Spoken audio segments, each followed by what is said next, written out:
C'est la fin de cette première journée ici sur le pôle mécanique d'Alès. Retour en images sur l'ensemble de cette journée avec les 5 catégories au programme.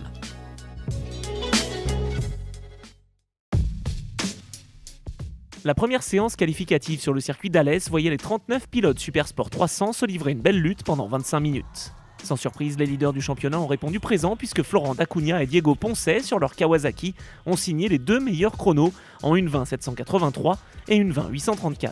Ils s'élanceront de la première ligne aux côtés de Benjamin Caillet, excellent 3e. Sur la deuxième ligne de la grille de départ, le Sartois Alexis Négrier devance Alexis Boudin et sa Yamaha numéro 6 de seulement 1/10 de seconde. Adrien Quinet, sur sa Kawasaki numéro 93 de l'équipe Trajectoire Grand Prix, complète la deuxième ligne. Enfin, belle surprise en Challenger avec le meilleur temps de Cyprien Baby sur sa Yamaha, 8e du scratch, qui devance Fergus Cretieno et Dorian Joulin.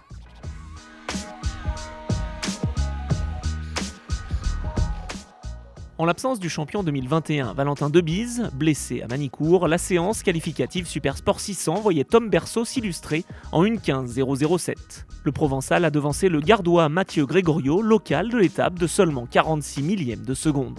Belle performance également d'Hugo Clerc, 3e.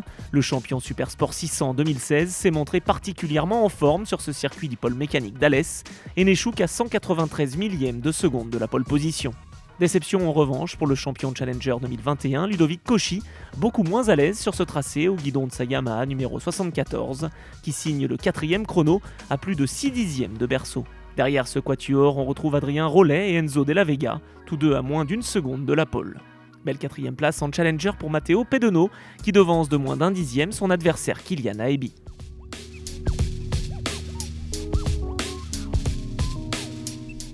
Dans la séance qualificative réservée aux catégories OGP Prémoto 3 et Honda NSF 250, le meilleur temps absolu a été signé par Clément Giabani. Le champion Prémoto 3 2020 a devancé le jeune Jules Berceau sur sa B11 Honda numéro 25 de moins de 3/10 de seconde.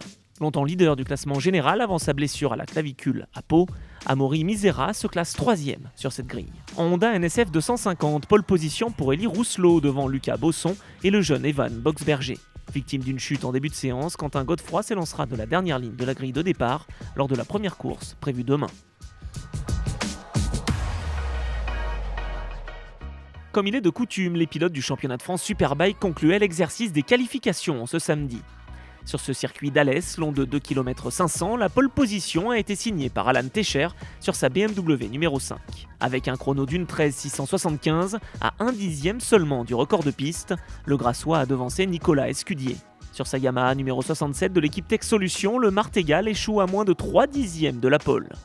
La première ligne est complétée par Kenny Forêt sur sa BMW Techmas. Deuxième du championnat en arrivant à Alès, Mathieu Ginès pourrait décrocher un 3e titre de champion de France consécutif en bénéficiant de l'absence de Valentin Debise, blessé. 5e du scratch, Guillaume Antiga termine premier en Challenger au guidon de sa CBR 1000 RR de l'équipe CBO Honda France. Il devance de 2/10 de seconde son adversaire pour le titre, Martin Renaudin. Les Suzuki du Junior Team Le Mans Sud de Valentin Suchet et Guillaume Raymond se classent respectivement 3e et 4e du Challenger.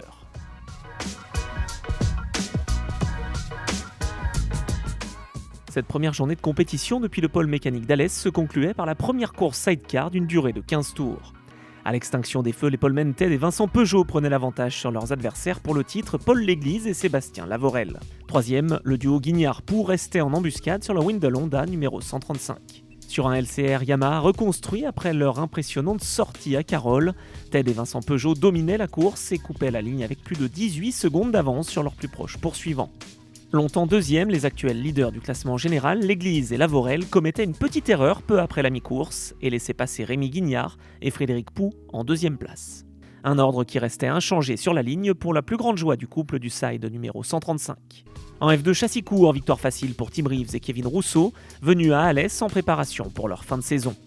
Belle 2e place pour César Chanal et Olivier Lavorel, handicapés par des soucis mécaniques depuis le début du week-end. Le podium est complété par Steven Spalaker et Marjorie Sescuti. Rendez-vous demain pour la 2e et dernière journée de compétition depuis le pôle mécanique d'Alès.